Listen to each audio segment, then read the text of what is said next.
get it. What up, roomies? Tonight on Neighbors, we're talking about money and not just budgets, not spreadsheets or numbers. We're talking about financial empowerment, credit mastery, and real world strategies that changes people's lives. Our guest, Jonathan Torres, the owner of OnePR Credit, OnePR Business, where he helps everyday people and entrepreneurs build stronger credit, access funding, and take control of their financial future. You may also know him from season one of BET's Grand Hustle with Ti, where he showcases his entrepreneurship, grit on the national stage. We're diving into his personal journey into finance, what motivates him to help other people with credit and business strategy, and the practice advance everyday. Excuse me, and we're diving into his personal journey into finance, what motivates him to help others with credit and business strategies, and the practical advice every listener should apply. Roomies, welcome Jonathan Torres. Yes, What's sir. going on, bro? Well, first of all, thank you for that intro, man. That's amazing. That makes me feel really good, and I appreciate it. And I'm doing very well. Thank you for having me on your show. I appreciate you. I appreciate you for coming on, man. Like I said before, I love talking to people from all walks of life and learning. That's the biggest thing about this podcast. Like I think everybody has a good perspective, and like sometimes we just need to take the time out to listen and just gather information and learn something from somebody else, because you never know what another person may come across in their lifetime, you know what I mean, and what advice they may give. So Agreed. I really appreciate you helping coming on, helping the roomies out, helping me out, and talking with us, man. I really appreciate it. Cool. Thank you, man. Well, So before we get into like the nitty gritty and all that stuff, yo, tell us about yourself. How did you start one PR business and credit? mhm. How did the whole TI thing happen? Like, what's going on?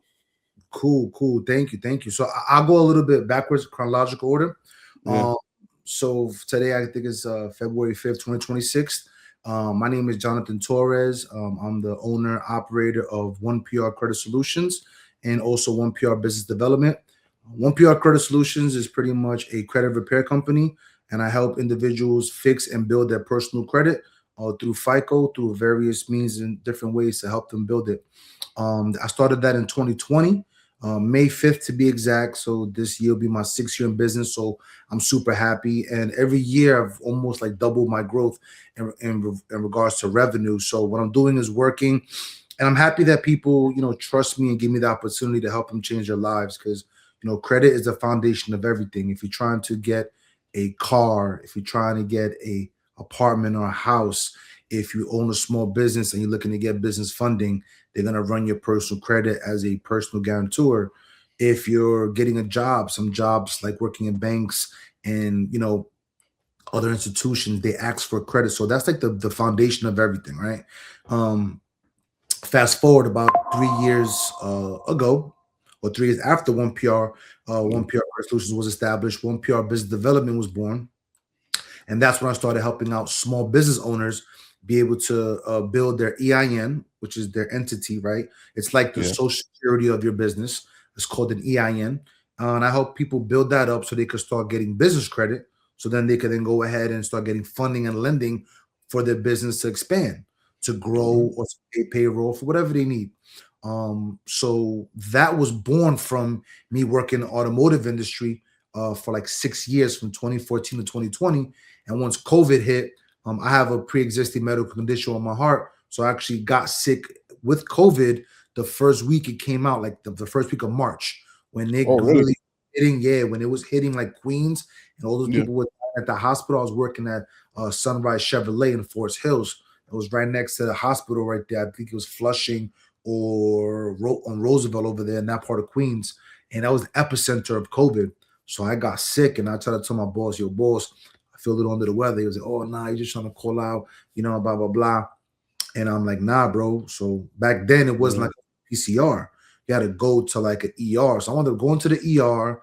That was like the first week, and then they wound up having like all the hazmat suits and all that. Like Yeah. people didn't know what it was. You thought it was at the end of the world. So I wound up getting the test. They sent it over to the I guess Georgia, at the I forgot the The name of the, CDC. Center for Disease Control, CDC in Georgia. And 3 days later, I got the results back, and it was like I was positive for COVID. Now, at that time, we didn't know much about it because literally it was the first week when it was hot, and I'm watching Bro, CNN, and you're I looking at got the an ill total. COVID story after you done. Yeah.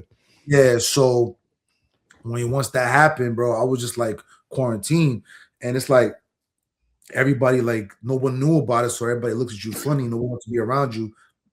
So I literally the whole month of March was in my room. I didn't see nobody. Like, my family was upstairs.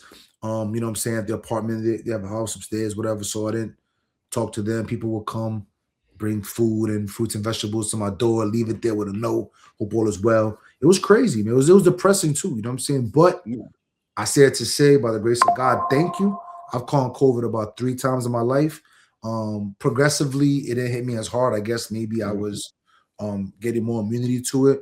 But in the bigger scheme of things, a lot of people that I know personally didn't make it. So to be here today is a blessing in itself. So, rest in peace to everybody who passed away during COVID or had a family member that passed away during COVID. But we That's blessed to be. facts.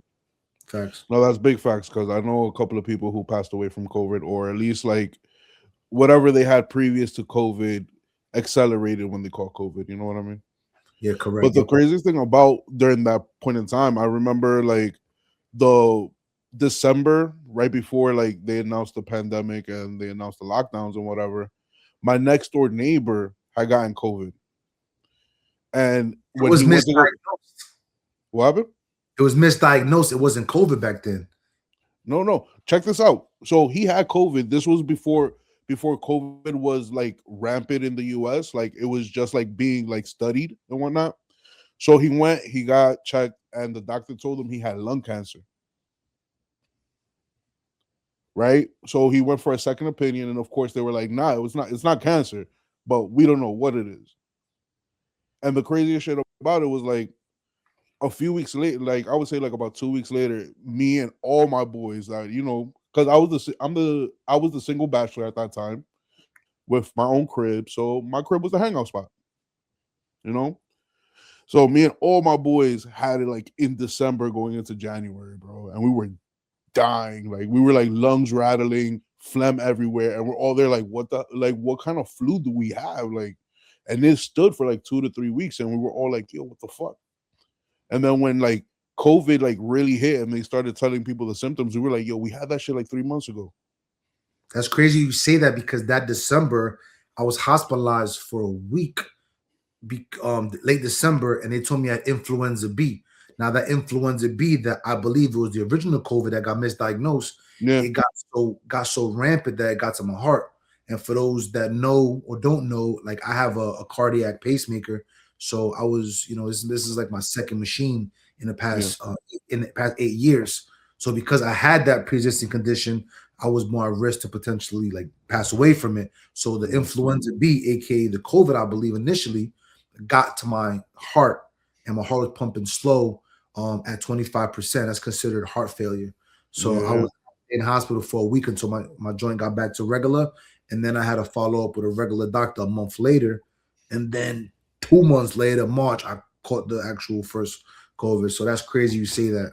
I think it was yeah. misdiagnosed. No, definitely was, because there was a lot of misdiagnoses around that time where Mhm. people were catching the what I call OG COVID. Yeah.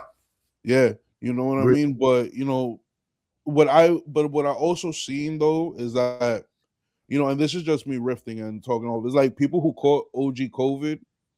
You feel me? There wasn't a lot of um there wasn't a lot of casualties from like the original strain.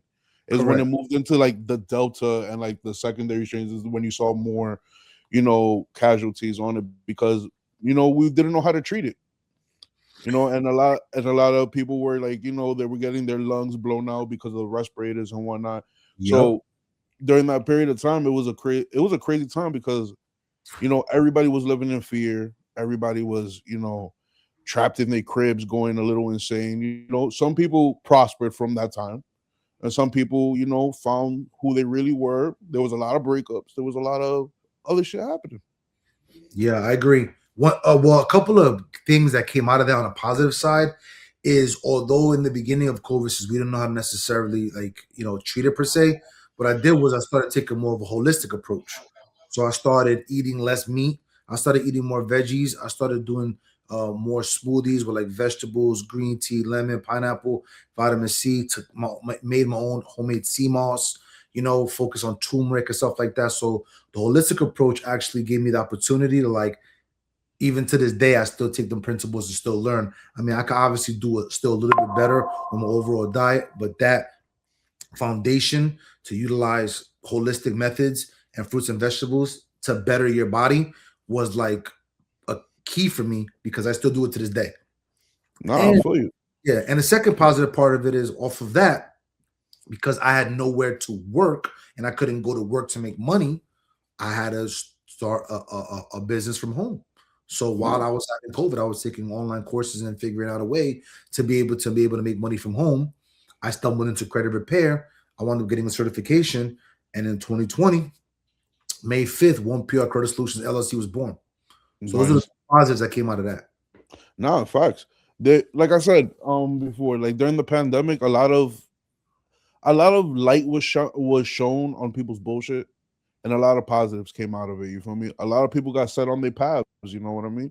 You're out here helping people, make a better life for themselves, and or fix the life that they almost ruined. You know what I mean? So Everybody kudos to you. at some point in time has made mistakes, right? If it's, maybe like things happen, like medicals. Like I've had 5 heart procedures and 2 pacemakers put in my heart. There's been several times I thank God that I've had enough good credit that I could pay my bills on credit, hold me down, and then once I get right, I could pay them back. So not everybody had that luxury. So some people, unfortunately, may have medical conditions, may have divorces, may have somebody in their family pass away. There's so many variables that happen, that life happens, right? So then therefore their credit takes a hit.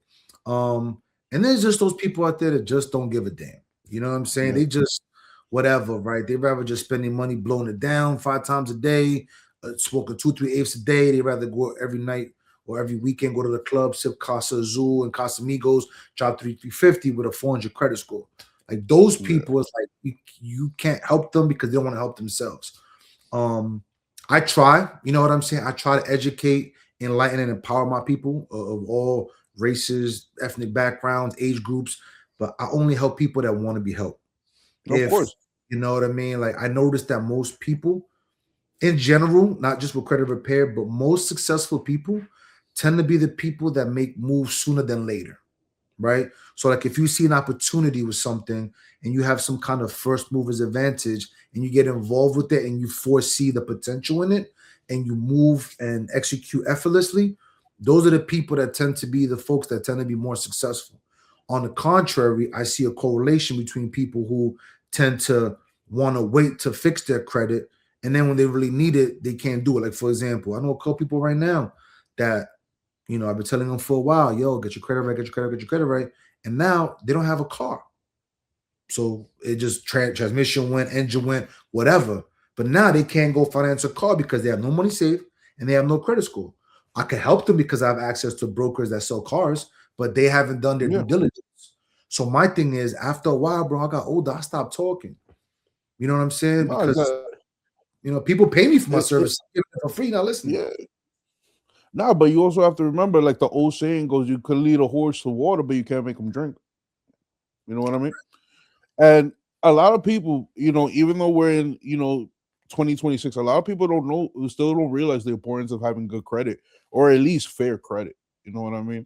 That's some And can you can you break down like why is it important for like at least like I don't understand like in your early 20s you're gonna fuck up, being straight up. You're gonna take a couple of credit cards out, not pay them. Things of that nature. Things happen. You know what I mean? but that shouldn't be the standard But though. My thing is like I hear you because as a young yeah, person, you're gonna make mistakes, and part of that, I mean, goes deeper than just that person. It's our foundation. It's our family. Maybe our families weren't the most financially educated and weren't savvy, right? Maybe our environment, the people that we surrounded ourselves with, weren't too savvy. But there's no excuse now, my brother. I'm gonna tell you something right now. We in the age of the internet. Now we're in the age of AI, right? yeah, If you look on Google, if you go on YouTube, if you go on AI, there's a plethora of information out there. Now, Yeah. mind you, also a lot of misinformation and a lot of, as youngest say, cap, a lot of Yeah. falsehoods and fake news, right? So you Yeah. got to be able to differentiate from what's real and what's fake. Um, but that being said, like I said, like we got connected to a mutual friend. Shout out to KDK, right? Shout And out Ivy. You already know. you know that. So like she's had questions in the past regarding things, but being that we're in the circle and we're in the network, she could ask me questions and I'll be able to assist her. Now that you know me and you know that I'm into credit repair, business credit, real estate, auto brokering, etc., etc., etc. Now you could utilize me as a resource. You feel me? But also, Yeah. people get to a certain level, they start gatekeeping information because they're like, oh, well, I'm gonna tell you, like I had to pay and I had to learn the hard way for me to learn this information, as should you. So many different variables. But to go back to your original question without deviating too much, is there is information out there, right? So, you know, if you have questions, go to these resources, but then also substantiate them by getting a second and third opinion to ensure that what you're reading and looking at is actual facts. You know what I'm saying? No, I feel you 110%. You always gotta double check the work. You know what I mean? Mm-hmm. Especially when you're doing research on something as important as your credit, Correct. or anything that's gonna be life altering or life advancing. Correct. As you should. Yeah, man. So like when you started PR, one PR credit, right? Mm-hmm. Was your intention was it originally to help, or you just like found that helping people fix their credit score was like your lane, or did you originally have the intentions to help people, or did you kind of like fall into it? So besides, it's so funny because there's a lot of dynamics. So I'm gonna try to like bridge what you're just saying. So originally, when I started, my first company was called OnePR. It was the number one, and the letters PR stood for public relations. It was also a play on words because my culture, my background, heritage is Puerto Rican, right? So it was Yeah. public relations. So most people that knew me from being in the music industry by doing PR, right? So I used to do Okay. product placement. I worked with artists, DJs. So that's why I have a pretty vast network in that industry when it comes to like New York, tri-state area, whatever. Like fast forward, I then, because everybody knew me as Torres or OnePR, like on my Instagram right there, I just took the same company but put the word one, Yeah. which is actually still see the number one in the logo. That's So it. I've always been OnePR. So I branded my name and myself, Jonathan Torres, Torres OnePR. It's synonymous. Now to answer your question, Yeah. initially when I first did it, I needed bread. I needed a way to make money because I could not go back to the workforce because I couldn't put myself in a predicament to be able to potentially get sick again. At the same No, of time, course. while I'm making money, this is something that I had interest in because I come from the automotive industry selling cars. Like I've always had like a job. Although I did PR marketing and stuff, I always had a job, either like AT&T mobility, corporate sales, either retail stores management, or working in the automotive industry as a salesman. So I've always had like sales and finance in me, right? For over like 15 years, 20 years, 25 years now. Um, but then I'm like, yo, how can I make money from home, but still something that I like? I like Yeah. to help people, right? I feel like God blessed me to the ability to be alive and be here talking to you. So I like paying it forward and like blessing other people, right? So I make money. I am home, not putting myself at risk, and I still help people change the trajectory of their lives because Yeah. I've had several people I've helped out to be able to, get their credit right so they can get their mortgage and get their first house. Have had phone calls on the phone crying. Thank you so much, John. If it wasn't for you, I would never have this house. That's a beautiful phone call to receive. Yo, believe I those kind of phone calls, and then people, society really doesn't like bring people up when that gratitude is something else, man. It It's is really it gives you a different feeling. It gives you that feeling that you're doing the right thing. You know what I mean? for sure. And I'm always, like I said, like I'm not the most spiritual and religious person, so I'm not gonna try to preach or teach whatever the case may be. But Yeah. I do believe in God, and I do believe that God still kept me here for a purpose because I could have easily, after being under the knife 5 times. Every time you go under the knife with a heart procedure, bro, that shit is intense. Like you cannot wake up from that, right? So the fact that I'm still here is a blessing in itself. So because I'm here, one of my goals in life is while I'm still alive, till that day comes, I will continue to help people. Now, there are some times where some profit is being made. That's business, and profit is not a dirty word. But I also do Yeah, it in a cost effective way that I can help people, because when I look at my competitors in the Long Island or tri-state or New or five boroughs area, they be smacking people over the head and beating them up. And I'm like, yeah, that's that's a disgusting. that's a big fact. Yeah, But yo, just because you're making a little bit of change, when you help people doesn't mean that you're wrong for that. You know what I mean? Like one of the first rules of anything is that if you can't help yourself, who could you help? You know what I mean? that's for sure. I mean, that's a good attitude. So you know what I mean? So it's like if you're not, and I don't mean it like on a level of greed or whatever like that, but if I educated myself, I'm helping you out. The least you could do is pay this minimum thing, and I'm here to change your life. I'm not here to rob you. I'm not here to smack you across the head. We'll be like, blow, look at this big ass bill. But at the end of the day, they're like, yo, I'm helping you out. You're helping me out. One hand washes the other. Mhm. You're putting money in my pocket. I'm changing your life. Yeah, It's a for sure. win-win. You know what I mean? Exactly. And not only that, but then also I incentivize it by telling people, listen, if you're happy with my services and I'm doing well for you, if you happen to know any other friends, family, colleagues, or coworkers that may need credit repair, if you recommend it to me, I'll give you money. I'll give you a referral finder's fee. So, for example, let's just say, for example, I charge somebody $500, right? Which Yeah. is fair, right? Which with the amount of work you got to do, $100 is super fair. I Yeah. tell somebody, listen, if you send me three people that pay for my services, I'll do yours for free. And they'll be like, what? I'm like, yeah, because you know what? If it wasn't for you, I would have never met those three people. So help me help you. You are now spreading the word and becoming an advocate of Jonathan Torres and the OnePR Credit Solutions brand. So therefore, I'm going to say thank you verbally, and then also monetize it and incentivize you to push me. So like, Oh okay, yeah. and then three friends turn to six, those six turn to 12, 12 and 24, so on and so forth. It's exponential growth. So I Yeah. tell you right now, my brother, in 6 years, by the grace of God, I've never put $1 in marketing, bro. It's only been straight up word of mouth. Now, Bro, also, but that's the best thing ever is like when you help people and they constantly are recommending you. Yo, listen, you could help. This is an example, right? You could help Doña Juana from down the block, right? yeah, Fix her credit because she needs a new car, right? That's the scenario. mhm, Boom, you help her, whatever. Doña Juana now is in a brand new caddy rolling down the street, right? mhm. Her grandson, young dude, got no credit. She like, oh, pero go to Jonathan, he'll help you out. Look, I got this new car because he helped me. Boom, now you got her grandson. Her grandson maybe tell his friends because they trying to open up a business.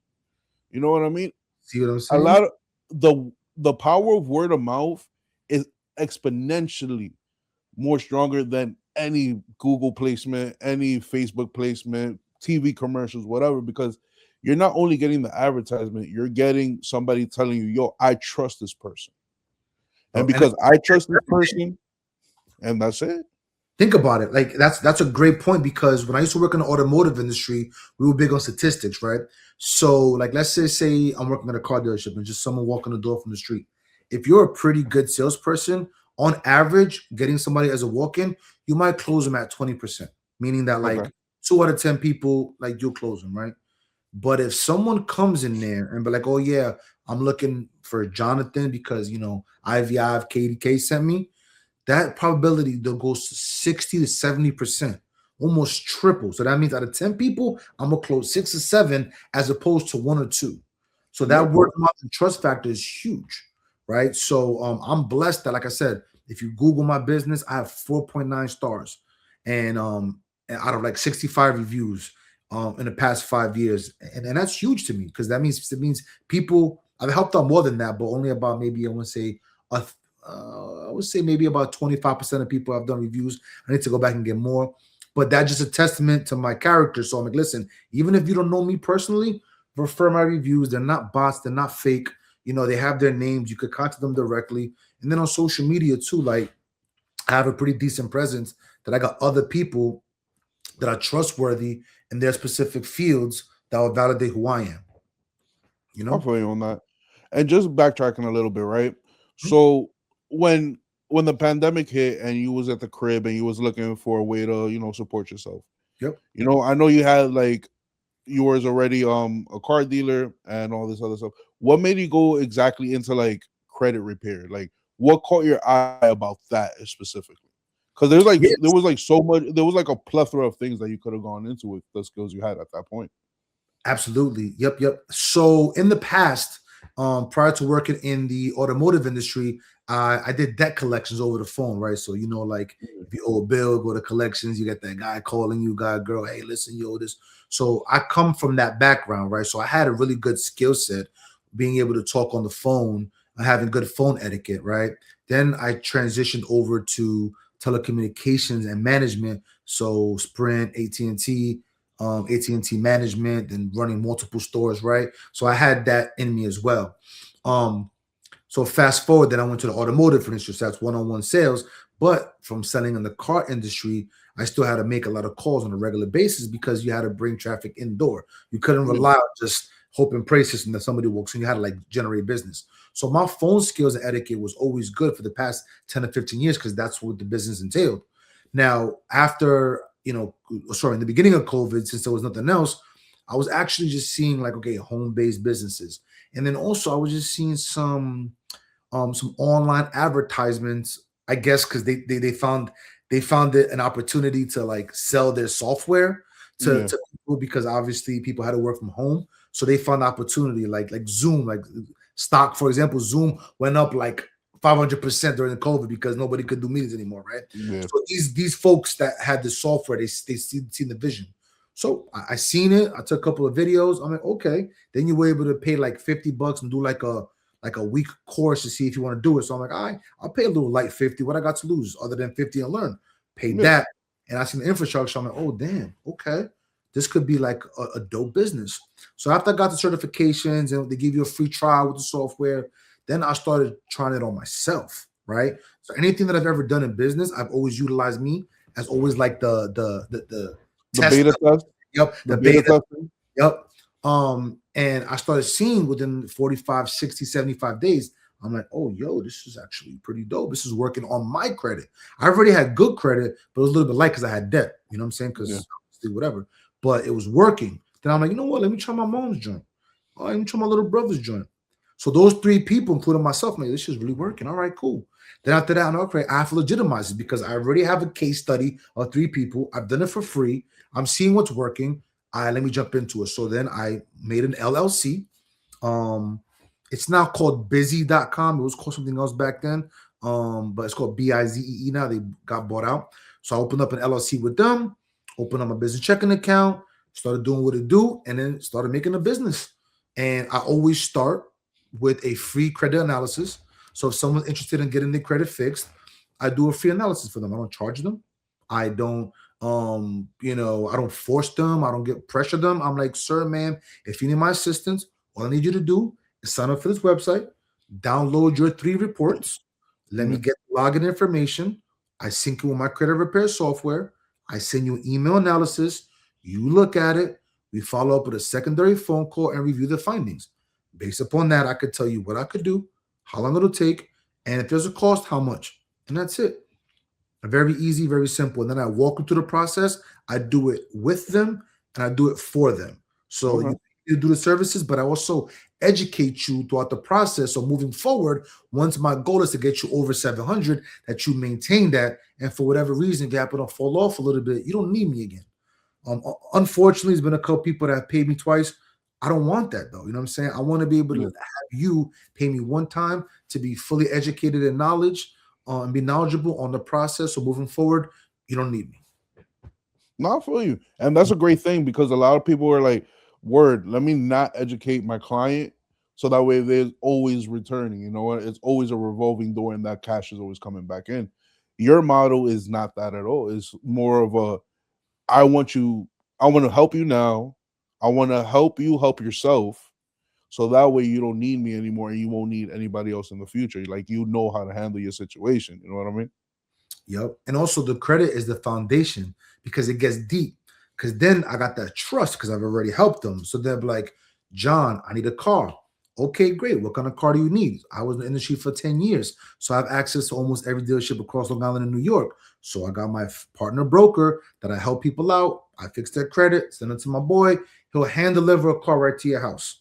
Literally. A brand new 2026, whatever you want, as long as you have your down payment, either Yeah, of course. cash or pay them in advance.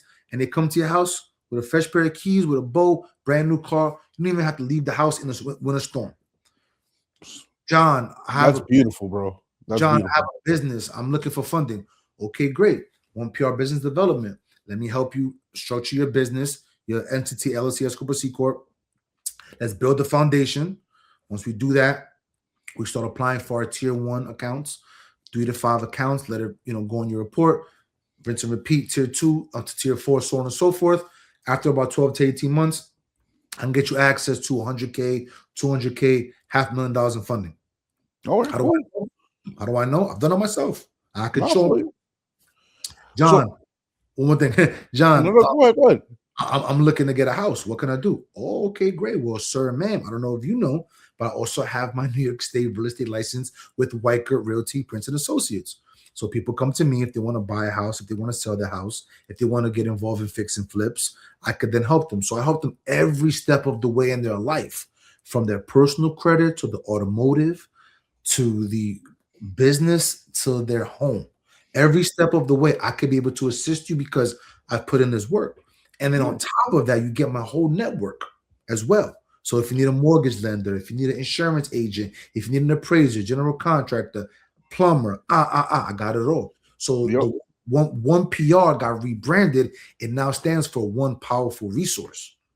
Nah, bro, you're a one-stop shop for most major events in a person's life. Like, Sure. buying your first home, getting your first car, or like your other car, like starting your business, getting funding for that. You're literally a I don't want to say it like this, but you're like a guiding light to the most major things a person can do in modern society. You know what I mean? Yes. I take pride in that, bro. That makes me feel good because Bro, not just a it should. It should. I literally help change people's lives. And Yeah, because of that, bro. I'm blessed. That's an that that's an amazing thing, and not a lot of people, at least like when, and I'm talking about from people looking outside, looking in. People don't think as if like that's a great thing. You know what I mean? But once you break it down and you sit down, you see like, yo, listen, like John, and I'm using yet again an example. John, Mhm. done helped me shift my whole lifestyle. My whole life has been because not because of you, but he's guided me through these steps and helped me achieve things that I wouldn't have probably achieved on my own. You know what I mean? For sure. A lot of, and you brought up a great point. Some people be like, yo, bro, they might think, oh, you doing too much. And they always use the same phrase, which I love, but I hate at the same time, is jack of all trades, master of none. I Yeah. don't agree with that. I don't agree with But that at all. a lot of people don't know the full saying for that. Which Because is the saying goes a lot deeper than that. And I don't I don't know the saying verbatim, yes. but the jack of all trades, masters of none actually leans more towards that because of the fact that I have so many skills. I'm better off than being a master of one thing. You know what I mean? Like, for You know what? example, That's perspective. I'm 42 years old and I've never heard it said like that, but I wholeheartedly agree with that. like great example. Bruce Lee once said, I fear a man who's practiced one kick 10,000 times than a man who's practiced 10,000 kicks one time. But in a street fight, that one kick may not be effective if you practice it 10,000 times. Now, if you got 10,000 kicks in your arsenal, you could go through them and find which one's the most effective. You know what I mean? That's true. That's a good way to look at it. You know, The but reason why I think I'm not doing too much is because everything I do aligns. It ain't like yeah, I'm just jumping out the window and doing this and doing that. I'm literally taking the credit as a foundation to everything else that I do. You need credit for the personal side. You need it to build business credit. You need it to get a house. So why not do all of the above? no, it's like you're, and this is gonna be very corny to say, but it's like you're the Walmart of life events. You know what I mean? That's beautiful. I'll So take that. you walk in, you start off at your credit. Next thing you know, you're looking at a house. then a car, then you might need a college loan for your kid, That's and people, and then on top of that, people don't emphasize the importance of having good credit, or at least like fair credit, until these events happen, until you have to take out $100,000 loan to send your kid to a Ivy League school, or you need to take out a $25,000 loan because you need to fix the foundation at your house or whatnot. thank you. That's a beautiful point. Like, what if your kid needs braces and you got to pay 4 or 5 G's and you don't have the Mhm. money, so you have to finance it, but you can't because your credit shot. Then your kid got fucked up teeth. You know what I'm saying? Yeah, That roof, so all that snow, that roof could cost you 15, 25 G's. Now everybody has that. The average American doesn't even have $1,000 in their savings, let alone nothing. 25 for a roof. What's gonna happen? Then you have nothing. What if you don't have enough money to pay for your home insurance and that shit lapse and home insurance don't cover that? Then what? Right? You need it. So don't wait until a potential life-changing event is there for you to do this. And it's so frustrating because, like I said, recently, last month, 3 people that I know personally, their cars comped. And right Mm. now, they're on foot patrol. Why? No money in savings, steady income. Either they don't have it or it's not enough to pay their bills. Credit is shot. True enough. True You enough. got good credit, bro. You don't even need money down. You could just pay for the DMV. It's called a sign and drive. It's literally Yeah. sign and drive. You pay for your plates, your transfer registration, and you out of there. So you No, don't I even feel you, who had good credit. I could have got them in a house with this much money out of pocket, just your DMV. bro. Bro. But quick question, and I've been wanting to ask you this: what's harder to work with, right? Bad credit or no credit? Hmm. It's interesting, right? Because with a person with no credit, okay, let me put it like this: a person with bad credit might get approved for a car before a person with no credit. But a no credit person is easier to work with because I have nothing to remove negative. All they got to do moving forward is just build positive primaries on their account and they start building a payment history. As they build a payment history, they're going to have access to more credit. So the credit bureaus, the way to determine your score is 5 things, right? The thing that holds the most weight, 35% is your payment history, paying your bills on time. Yeah. 30% is your available credit. So how much debt you have in respect to your credit, right? So it's called like debt to available credit, right? So just Yeah. debt. 15% is your length of history, how long you've had them accounts open. The longer you have accounts open, the higher your score is. Number 4 is 10%. It's like it's called new credit. Every time you go get a hard inquiry, try to apply for something that is relevant, it stays valid for about 24 months. Right. So you want to keep those low. And then last but not least, 10% is called mixed credit. So you want to have a nice diversified portfolio of different things in your account. Like you want to have like a revolving card, you want to have an auto, maybe you rent a mortgage, different type of things, right? Nice diversified amount of credit, right? But the person that has no credit, all you got to do is just send them a link with like 4 or 5 different accounts called primaries, like Kickoff, Self Lender, Credit Strong, 2 or 3 secured cards, a couple of things like that. Have them sign up, and then literally within 30 to 60 days, they should skyrocket because it was nothing. But now you have 2, 3, 4, 5, 7 accounts showing positive on your score. Now your scores are high. Although it's considered light in the eyes of the bureaus, your score is still on a positive trajectory. And the longer you have those accounts open, the fuller your account would be. And then Okay. as your score increases, then the credit card companies are going to start selling you cards. Yo, Credit One, Capital One, Bank of America, sign up. Take all of them, but just use them sporadically. Keep them at Yeah. only 10% of whatever the limit is, and you're good to go. A person with bad credit is going to take me longer because I got to then send letters to the bureaus. I got to dispute the validity of the negative items. I got to fight the collections and derogatory and charge offs, stuff like that. And then they still got to do the primary accounts like the other guy simultaneously. And then most likely he or she also may have debt. So now they got to reduce their debt. So now they got to Yeah. do 2 things: remove negative, add positive, reduce debt, as opposed to the person we call him a ghost, James St. Patrick, right? The ghost with no credit, Yeah. they just got to build. They don't have debt and they don't have negative items. So it's a little contradictory. It's easier to work with a ghost, but it's easier to get a person with bad credit approved because at least they got something. With a ghost, Yeah. you don't True. know. Okay, okay. So do like the creditors or like the credit bureau see the person with like bad debt as like, all right, they made a couple of mistakes, but they're trying to fix it, versus the person that has no credit, they're like, yo, where's this guy coming from? Like who he thinks he is. It depends on the type of negativity that's on the back credit situation, right? So if you have like, a couple latenesses, okay. But if you have like 6 or 7 latenesses, not okay. If you have collections, okay. But if you have a lot of collections and charge offs, that's not good. Also, if you have bankruptcies, if you have tax liens, if you got child support, if you owe federal student loans, those things that are like governmental agencies and whatnot that hold more Yeah. weight, those are bad, right? So in those situations, a person with relatively light or no credit has a better chance. But once you start going to the zone of like, foreclosure on my house, bankruptcy, I owe 20 grand in child support, student loans, I ain't paying them. It's like a vicious cycle. It's going to be very hard for that person to do that, especially if they went bankrupt. That shit stays there for 7 to 10 years.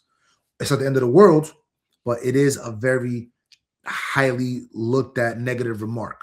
But I said to say I've helped out people. One girl in particular, one of my homegirls, she had a bankruptcy on her account.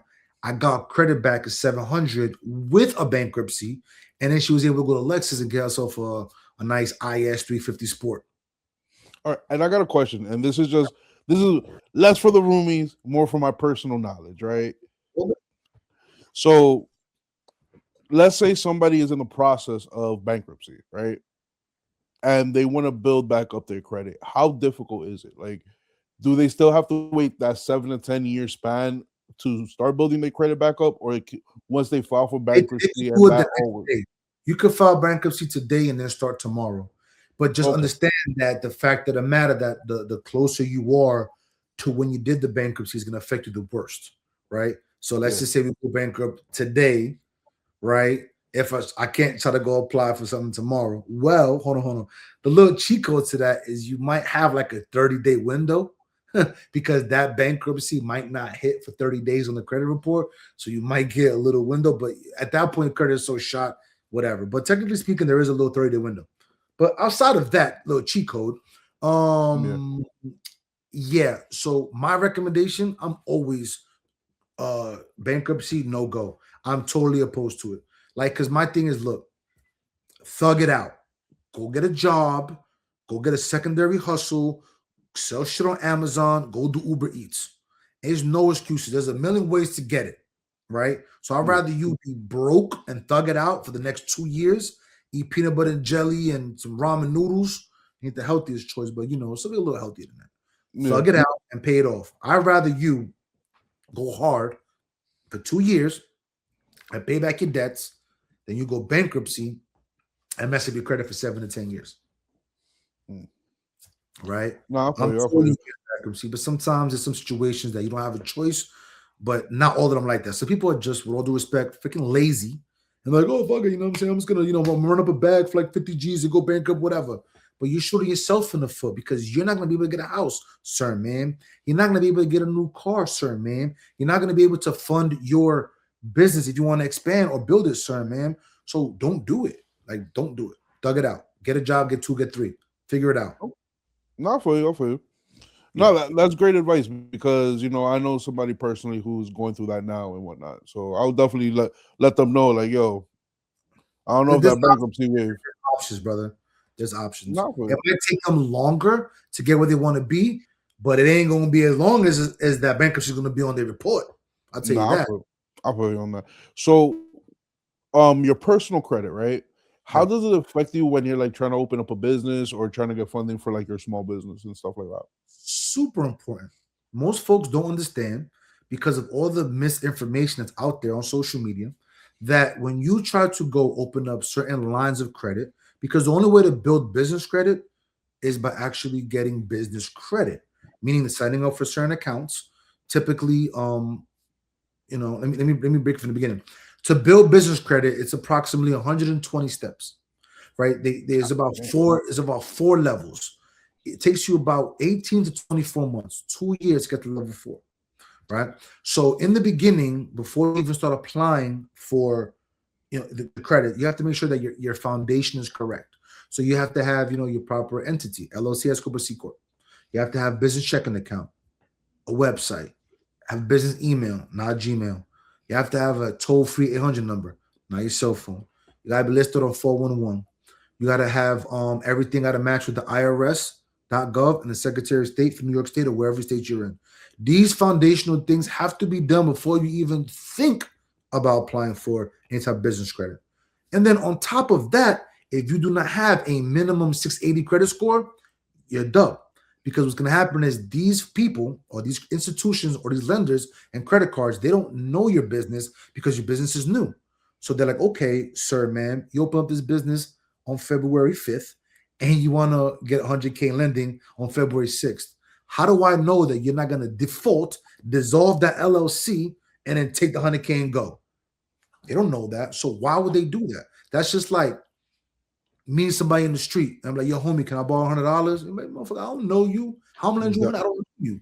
As opposed, I bet you if IVKDK asks you for 500, you probably give it to her on drop of a dime, right? Yeah. Before she even finishes the sentence. Thank you. Why? Because she's built trust in you, she knows you, and she's been around for you for almost 10 years. Yeah. Same thing with the credit bureau. They don't know you, right? On the contrary, someone like myself, who has a now 720, but it teeter-totters, but I have a 760 credit score. This person has shown a track record of trustworthiness. So now I, as a business credit platform, I'm going to lend you 5Gs. But not only want to lend you 5Gs on your business, but I also need you to associate your personal social as a PG or personal guarantor, because God forbid you default on my 5,000, I'm going to come at you personally and come at your social. So that's liability purposes. So they attach your personal social to ensure that you're less likely to default. Because if you default, aka not pay back that 5Gs, then your personal credit is shot. All right, cool. So, excuse me. Right. So let's say that you've had your business open for like a year and a half, 2 years, right? Uh-huh. You got your EINs, you got your LLCs, you got everything in proper order, but your business isn't making an income. Let's say you're media based and you're waiting on monetization from YouTube or Spotify or Apple. Mm-hmm.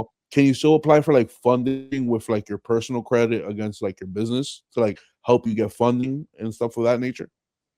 Yes, to a certain extent. It'll be harder, but not impossible. Because when you look for credit, once you have your foundation situated and once you have your good personal credit, right? The credit companies for the business side, they look for 3 C's. For credit, 680 or above, cash flow, they want to see between 6 and 10K a month coming in and out of a business checking account, or C, they want to see collateral. Do you own anything? Do you own a house? Do you own like a John Deere tractor trailer? Do you own studio equipment? Do you have an IRA or retirement? Do you have Bitcoin? What do you have silver and gold? What do you have worth of value that you can put up as collateral? So God forbid you don't pay me back my money, I could take your shit. So it's a combination of the 3 C's. Obviously, the more of the C's that you have, the higher likelihood of you getting more funding and lending, right? But having minimal cash flow, again, does make it a little bit harder because they want to make sure that if I lend you this money, could you pay it back? Okay. Right. Okay. But again, if you don't have the cash flow, at least at the very least, have the credit. And if you have the credit, at least have some form of collateral, and that'll help out. You know what I'm saying? The collateral, because again, you borrow against it, and that'll be, God forbid, if you don't pay it back, then they get that item or, whatever that is. That's dope. That's dope. That's possible, a little bit harder. And what would you say are like the common like misconceptions most like business owners or just a regular person have about like their credit and like the weight it has on their life? Yeah. So especially on the business credit side, man, all these quote unquote social media influencers on TikTok and Instagram telling you, oh, go to Chase Bank, get a no doc 50K, 30 days in and out. That is such a lie. I know that's a lie because I'm actually a partner with Chase Bank. So Chase Bank vetted me for 3 months and then allowed me to become a strategic partner with them so I could do webinars virtually and also seminars at any Chase Bank in Nassau County, Long Island. I'm looking to expand that in Suffolk and the 5 boroughs, but for now, we'll start with Nassau, right? So I know for a fact because I have a relationship with them I also have a really good relationship with other people that are managers of banks, other people that are like high level in mortgage companies. And I ask a lot of questions because just as much as I want to learn about their business, they also ask me questions about credit, business credit, etc., etc. So it's always like how we're doing right now, like a sharing of Yeah. information, right? But definitely the social media influencers with the BS about no docs, is BS. Now there are certain loans that are considered no document loans, meaning that you could show something called P&L, a profit and loss statement, right? And then you could just show that, and if they could substantiate that with your let's say like your bank statements, you know what I'm Yeah. saying? Or they could show that, for example, okay, I own a house and I rent out the top and the bottom. My mortgage is 2 G's, but off my rentals I make 5 G's, meaning I make 3 G's. So you show that you own a rental and you're making 3 G's passive income, that could now $36,000 a year as income that's showing that. So there's different kind of things. It also depends on what kind of loan you're trying to get. Are you looking for a line of credit? Are you looking for a merchant cash advance? Right? Merchant cash Yeah. advance, they'll do is they'll be like, I bet we'll lend you, let's say 10 G's. But every day that your business is open, we're gonna take $100, right? Yeah. Out of whatever your like monthly your daily batches, right? So $100, you know what I'm saying, a day, that's 3 G's a month. That means in 100 days, that's $100 a day, 100 days. Then you pay back the loan. Obviously, there's tax and interest, of course, whatever, right? But that's a different kind of loan. Then you Yeah. have SBA loans. Those are backed by the government, right? They John, go just give me 1 second. Just give me okay. one. Yay! Shut the fuck up. Sorry about that, John. Oh, good, oh, good, oh, good. My cousin over here playing 2K. He's But excited. He's probably winning. nah, he losing. Damn, it happens. But yes, a whole bunch of different kind of loans. It all depends. But regardless of what it is, Yeah. the foundation is always going to be personal credit. And I just tell people, man, listen, please, please, please, don't listen to an influencer in front of a Bentley and Mercedes and all that. Like they're not necessarily making money off of whatever they're selling. It's just they're monetizing the social. They're grabbing your attention. They're master with manipulating the algorithm to their advantage and get people to sign up for your do-it-yourself thing, 99.99, and they saw shit 100,000 times, and now they made $1 million. Good for them, salute. But I don't do shit like that. No, of course not, because that's shady shit. And then on top of that, they're not really selling the information. They're selling the the image that they're portraying. You know what I mean? So that's right there is straight up bullshit. And people like that, should get called out all the time on their bullshit, because that's fucked up. Because you could get a person who really needs help, they fall for the shit, and now they're fucked up even more. You know what I mean? I feel you, bro. But the unfortunate truth is that nowadays, specifically, like on social media, bro, everybody's buying into that shit, man. It's unfortunate, bro. In every industry, if Yeah. it's music industry, if it's anything that got to do with sales, everybody that we're in a very capitalistic society, man. And always constantly hitting your face with data and just it's I was looking at this guy on social media and he was talking Yeah. about uh the biggest online success stories in the business that make the most money are people that are into fitness, help you how to lose weight, women that want to become more beautiful, make them look younger, Yep. um, poor people that want to get rich quick, and then also rich people that want to be in the once in a lifetime opportunity that only the who's who know. So they manipulate the mindset visually by the people, and then obviously what you see is what you believe. So then they internalize what you're looking at, and then put the seed in their conscious and subconscious, and then that becomes your reality, bro. It's a real life matrix. It's No, fucking. that It's a big sham, bro. We literally no. in the Wizard of Oz, bro. Those industries right there, especially like the whole Instagram influencer industry, and that goes with like fitness and beauty and stuff. They're basically preying upon people's insecurities and how vain people are. Because instead of like, all right, for instance, and I'm just I'm picking on the fitness guys right now. I'm picking on right. Let's say that you open up an Instagram and you're like a fitness guru, quote unquote, right? You could be there and be like, oh, with this training, you could get like this and you got biceps like this and abs like this. But throughout all of that promotion, never once has that person ever shown you one exercise how to get a six pack. or how to like get your delts on, on point, or like how to lose 20 pounds in like 60 days the healthy way without starving yourself. The game is not to be told, it's to be sold. So that's why Yeah, they give you the bare minimum. So then you could just subscribe to my email. They'll capture your data. And then once they do that, they'll give you a free trial. And once you do the trial, then they do that. You know what I'm saying? yeah, It's it's crazy. but on the flip side of it, on the flip side, right? And this is only I'm only saying this because since I'm doing media and I'm into like the analytics portion of all my shit, I see that hey, I could make more money, right? If I give you a 5-step workout routine, because every time you go to the gym, and let's say you go to the gym 5 times a day, and this is an ab routine that you really enjoy, you're gonna watch my videos minimum a week 5 times, right? Now you Mhm. multiply that by how many X followers I have, right? Mhm. I'm making exactly the same amount of money just by you watching my videos for free than selling a 9.99 course or a 99.99 course. You know what I mean? That's true, yeah, because they start monetizing the data, then they Yeah, start getting corporate sponsorships, whatever. They'll start getting a bag from a fitness company and whatnot. So yeah, I mean, if it's done tastefully and for the most part, there are a lot of people that do that. So salute, kudos to them, right? yeah, There's still a large majority of folks that are not. They don't care about your well-being. They don't care about your fitness. I legitimately care about my folks and their credit health. I want to make sure that, listen, sir, man, I want to make your life easier. You know what I'm saying? And that shit, like that energy, like gets reciprocated because I get a lot of good feedback too.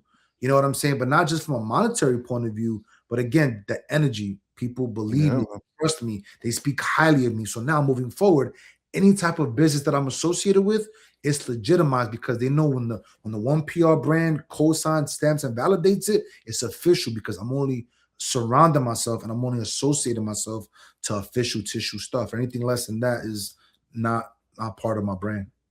And yet again, I'm gonna say another old saying. I guess today I'm full of old sayings, but a man is only as good as his word, and that Mm, applies.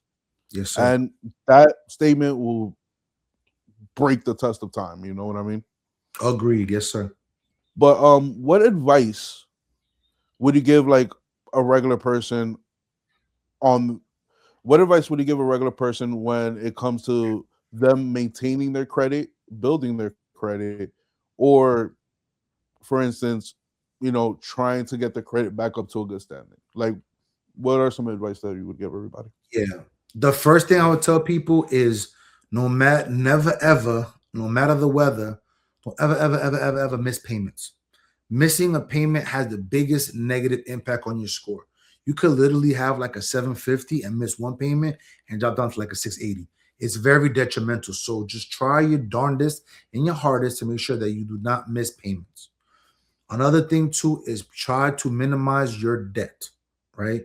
Sometimes debt is good because the only way to be able to get access to more capital is you got to use a little bit of debt, but use it sparingly. Back in the day, people thought that the key percentage was 30%. So meaning if you had a credit card for a G, you want to be at under $300. Yeah, But in the past couple of years, we've learned that to be considered in the excellent bracket, you want to be at 10%. So if you have a credit card for 1,000, stay at 100, right? okay. Um, Also, another reason why not to miss payments is because sometimes these credit cards, if you miss payments and you're in the introductory level interest and you miss a payment, it could shoot you to like 30%. So all of a sudden you start paying late fees, higher interest, etc., etc. Outside of it, smashing your credit. Another thing is minimize your hard inquiries. What happens is people start getting their credit up in the mid sixes, almost seven, and they start getting the liquid courage that drink a Hennessy and start applying for everything. I'm gonna go buy some sneakers on Klarna, Affirm. I'm gonna go buy a chain. I'm gonna go buy a Benz for $800, knowing damn well I can afford it. They jump out the window. Just live by your means. You know what I'm saying? Stop trying to impress other broke people. You know what I'm saying? Like, let's live within your means. Look for long-term stuff, right? Like, I'm 42, right? Look for things that's going to be income producing activities. Like, if you're younger, get yourself a life insurance policy. My girl works for State Farm. You can get like a 250K policy. God forbid something happens to you for 25 bucks a month. Most people get it when they're younger, and then they're healthier. As you get older, closer to death, and as you get older, typically unhealthy or medical conditions, things of that nature, I can't even get health insurance. Sorry, I can't even get life insurance. Why? Because of my pre-existing condition. That sucks. That's And whack, girl. that's whack. So now I got to circumvent that by putting stuff into like Roth IRAs and diversified 401ks to be able to make me some money to offset the life insurance that I don't have. Right. So like, so never miss payments, uh, keep your debt to 10% utilization, minimize the amount of time that you do inquiries and hard inquiries.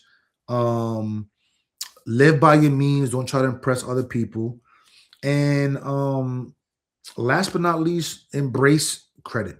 Don't think of it as like, oh, nah, I don't want to do that. The only way for you to increase your available credit is you have to use it, right? So if you don't use it, you also do lose it, especially certain cards like Target or Best Buy or some like retail store cards. If you do not utilize them within 90 days, they'll close. So Yeah, you lose the available credit, which lowers your score. And then you lose the history associated to that account because it's closed. So now you lose 15% of that on your credit score. So you lose twice. So again, use it. If you have to use something for like $10, some gas, food, Chinese food, whatever, every 3 months and put it away and then use it again, do that. But again, if you don't use it, you lose it. You know what I'm saying? Don't be scared of it. Embrace it. In order for you to get more credit, you got to utilize credit. You know what I'm saying? So those 5 tips right there is like the foundation of everything we spoke about tonight. And yeah. that's, you know what I'm saying? Just that in itself will help you out a lot. Nah, I feel you on that. And I'm gonna take that to heart because this was a very, as a small business owner and somebody who's trying to build their credit out because credit up now because I would have plans of starting a family and then buying a crib and whatnot. You helped me out a lot, and Mhm. like I always on the show with this one, right? What are your any other advice you want to give the roomies or any final thoughts you want to let the world know about? Yeah, like I said in the beginning, in the middle of the show, I am not the most religious person in the world. I'm far from it. I was born and raised in a Christian household, so it doesn't matter to what particular religion you subscribe to, whatever the case may be. But I always say, man, just give thanks to God, wherever God that may be. I believe is one universal God, and everybody that's a religion, they just go about it a little differently, right? That's my Yeah, opinion. I respect everybody. Doesn't matter what ethnicity or religion you are. I respect it, but just believe in your God. You know what I'm saying? To give thanks because at the end of the day, it's bigger than us, right? Like in the bigger scheme of things, we are less than a grain of sand in the universe, right? We have the yeah, Earth, then we have the sun, moon, and stars, then we got the Milky Way and the galaxies. In the bigger scheme of things, bro, like don't like I seen this on Instagram. Like, don't let the minimal things stress you because at the end of the day, the average, expectancy for a male in the US is about 80 years old. I'm 42. I'm halfway there on the track, right? I'm gonna yeah. live my best life and literally, I hate cliches, but sometimes they apply. Live every day like it's your last. You know what I'm saying? But in the Nah, meantime, that's a between fact. while you're doing that, just thank your higher power that you're here because without him, her, or that supreme being, we are nothing. You know what I'm saying? So I'm not here to preach. I'm not trying to talk to you. I'm trying, you know what I'm saying, tell you how I feel. And again, I truly believe wholeheartedly that the reason why I'm here is because of a higher power. Because of what I've been through, specifically physically, and all of my ailments, especially my heart, bro. Any other person, bro, I don't know if they're gonna be here right now. So the fact that I am is telling me that it's purpose, and I give thanks, and I'm grateful. Gratitude is my attitude all the time. I feel you, man. And yet again, John, thank you for being on. And Of course. roomies, remember, be grateful for life, be grateful for your family. Make sure you watch your credit, build your credit, and do things with your credit. Because if you don't use it, you lose it. Peace out.